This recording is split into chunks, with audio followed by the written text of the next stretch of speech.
Alors c'est une démarche, j'imagine, qui est un petit peu difficile à entamer. Oui, tout à fait. Déjà le coût du tatouage et ensuite le coût des séances de détatouage qui revient extrêmement cher. Puis c'est un petit peu un aveu d'échec. Oui, tout à fait. Je suis un peu déçu par ce qu'on a fait. Et la facture s'annonce déjà salée. 600 € pour le tatouage, 300 € en moyenne pour la séance de détatouage. Et imaginez, il lui en faudra certainement une dizaine pour tout effacer. Car le cas de Jérémy pourrait s'avérer bien difficile à traiter. Donc là, on a affaire à un ombrage, une encre ombrée. Donc ça va disparaître en premier. Et puis c'est clair que là, on a une encre tatouée en bonne quantité. Alors tout va dépendre de la friabilité de l'encre. Il arrive que ces encres-là soient d'ailleurs assez longues à retirer. D'accord. Alors on va vous donner des lunettes, Jérémy, pour filtrer évidemment la lumière du laser. Et pour enfin se débarrasser d'un dragon très mal équilibré, selon son propriétaire. Il a été raté à plusieurs endroits. Déjà ici, où les cailles ne correspondent pas aux autres.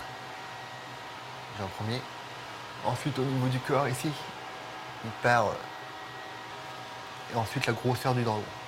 Donc c'est quoi? C'est la vision globale? La vision globale en fait du tatouage ne me plaît pas du tout. Take off, on y va? C'est parti. Alors, vous entendez en fait l'encre qui explose, les petits crépitements. En fait, c'est pas du tout le laser, c'est vraiment les particules d'encre qui explosent à l'intérieur du derme. Et alors, il y a une partie qui s'évacue sous forme de fumée à la surface de la peau. Et puis une partie qui va être résorbée par voie véno-lymphatique en profondeur. Donc tout blanchit en fait parce qu'en fait la poudre d'encre traverse l'épiderme à grande vitesse et donc ça fait blanchir le tatou.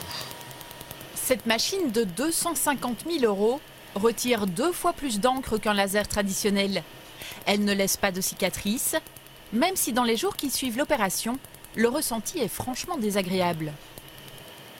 Voilà, ça fait des cloques après, le bras gonfle, la main gonfle.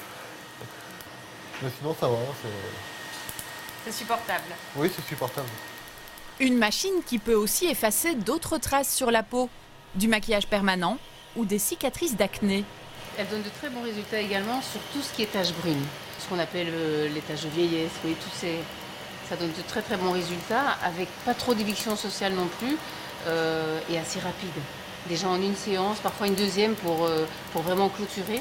Mais en fait, ça donne de très très bons résultats. Parmi les motifs les plus souvent enlevés, le prénom d'une ex-petite amie, un dessin raté, un tatou sur une zone trop exposée. Les modes changent et les goûts passent. On a énormément de motivations différentes. On a tous les sexes, tous les âges.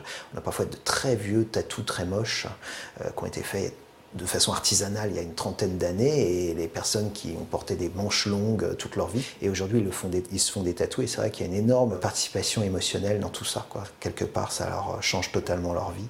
C'est le complexe de toute une vie parfois. Un complexe que Gianni